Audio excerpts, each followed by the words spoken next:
آپ سمجھتے ہیں کہ صرف جھوٹ بولنا گناہ ہے، صرف بدنظری گناہ ہے،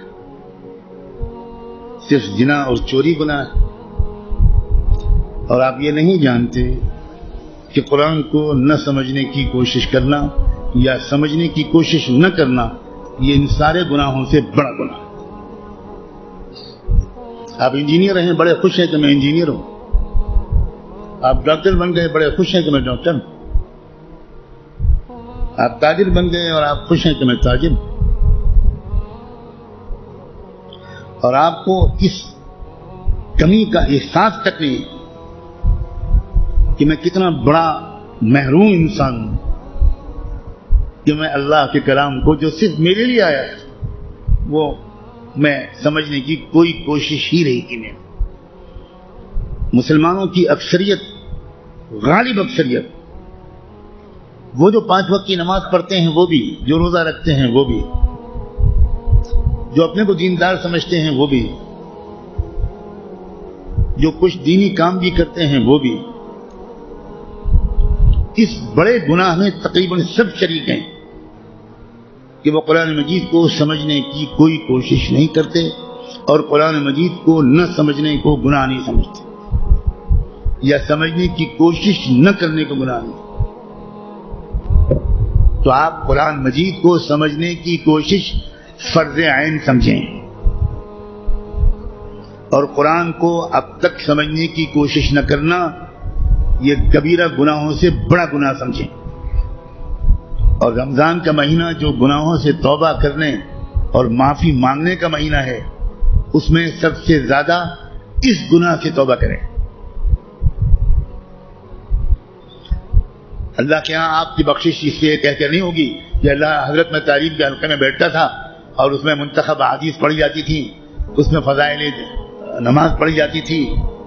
یہ منتخب احادیث اور فضائل نماز اس لیے پڑھی جاتی ہے تاکہ قرآن پڑھنے کا، سمجھنے کا شوق پیدا ہو۔ اور اگر کوئی کتاب قرآن مجید کے سمجھنے کی کوشش کے راستے میں ایک رکاوٹ بنتی ہے تو میں کہنے کی ہمت بھی نہیں کرتا، ضرورت بھی نہیں سمجھتا کہ وہ کتاب یا اس کتاب کو یہ درجہ دینے والا اللہ کے ہاں کدھر کھڑا کیا جائے گا۔ رسول اللہ یہ شکایت کریں گے قیامت کے دن کہ سن لیجیے یہ قرآن میں آیا ہے، اور شکایت کیا کریں گے؟ یہ نہیں کہیں گے کہ ان کی ٹوپی 4 کونوں کی نہیں ہوتی تھی، یہ شکایت نہیں کریں گے رسول اللہ مسلمانوں کی ان کی داڑھی چھوٹی تھی۔ رسول اللہ شکایت یہ کریں گے کہ اللہ یہ ہے میری قوم جس نے قرآن کو چھوڑ دیا تھا۔ آپ جس کی شفاعت کی دعائیں کر رہے ہیں وہی آپ کے خلاف اللہ کی عدالت میں مقدمہ دائر کرے گا۔ ہماری عورتیں 100% تقریباً قرآن مجید کو ٹھیک سے شاید پڑھ بھی نہیں پاتی، سمجھنا تو بہت دور کی بات۔ ہم نے کبھی فکر ہی نہیں کی کیا ہو گیا، مجھے کچھ سمجھ میں نہیں آتا۔ قرآن صرف تلاوت کے لیے نہیں آیا ہے۔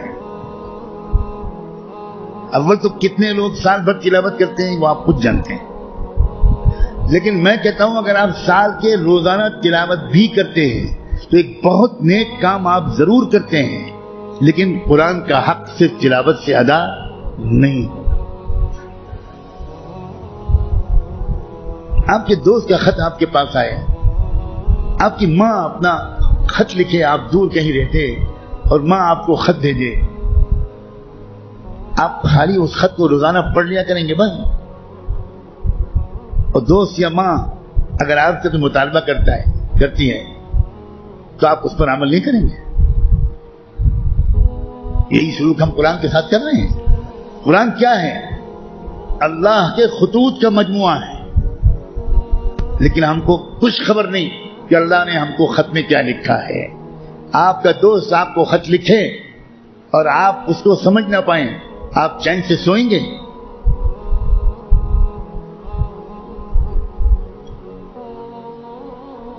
کسی کمپنی کا اشتہار آپ نے دیکھا، آپ نے اس کو اپنی درخواست بھیجی، وہاں سے جواب آیا، جواب ایسی زبان میں ہے جو آپ نہیں جانتے، آپ اس دن کھانا کھائیں گے اس خط کا مضمون سمجھنے سے پہلے؟ اب دوڑیں گے، بھاگیں گے، پتہ لگائیں گے کہ یہ فرانسیسی زبان میں خط ہے تو میرے شہر میں فرینچ زبان کون جانتا ہے؟ اور آپ اس کی خوشامد کریں گے ذرا اس خط کو پڑھیے اور مجھے بتائیے کہ اس نے کیا لکھا ہے. 24 گھنٹے نہیں گزرنے دیں گے آپ, اس سے پہلے اس خط کو سمجھنے کی بھرپور کوشش کر لیں گے, اس کا جواب بھی لکھیں گے. لیکن قرآن ہے کہ 60 سال سے آپ کو پکار رہا ہے, اللہ کا خط ہے کہ 70 سال سے آپ کو آپ پاس آ رہا ہے, لیکن آپ نے ایسے کان بند کر رکھے ہیں, ہمیں کوئی دلچسپی نہیں اللہ کے خط سے. اللہ کہتے رہیں ہمیں کوئی دلچسپی نہیں, ہم بہت مشغول ہیں, ہمارے پاس فرصت نہیں ہے. ہم بڑے کامیاب تاجر ہیں, ہم اسٹوڈنٹ ہیں, ہم پروفیسر ہیں, ہم ڈاکٹر ہیں, ہم انجینئر ہیں, ہم پولیٹیکل ایکٹیوسٹ ہیں, ہم جرنلسٹ ہیں, ہم اخبار میں کام کرتے ہیں. ہم کہاں قرآن کا ترجمہ پڑھ پائیں گے بھائی, ہمارے پاس کہاں اتنا وقت ہے. بھوگتے گا ہر وہ انسان, ہر وہ مرد اور عورت جو قرآن مجید کو سمجھنے کی کوئی کوشش نہیں کرتا اور قرآن کے مطابق اپنے آپ کو ڈھالنے کی کوئی سیریس کوشش نہیں کرتا, خون کے آنسو روئے گا وہ شخص, خون کے آنسو روئے گا. ایسا شخص تو جب قرآن کی تلاوت کرتا ہے تو قرآن اس پر لعنت بھیجتا رہتا ہے. اب غور تو کریں, رب قارئ للقرآن والقرآن یلعنہ, یہ میرے باپ کی اور پیر کی کہی ہوئی بات نہیں ہے, یہ بات صادق و مصدوق رحمت دو عالم صلی اللہ علیہ وآلہ وسلم نے کہی کہ قرآن بہت سے لوگ پڑھتے ہوتے ہیں اور پڑھنے کے درمیان قرآن اس پر لعنت بھیجتا ہے, اے اللہ یہ مجھ پر یہ پڑھ رہا ہے, اس پر لعنت. اب قرآن کی لعنت پر اللہ تعالیٰ قبول نہیں کریں گے.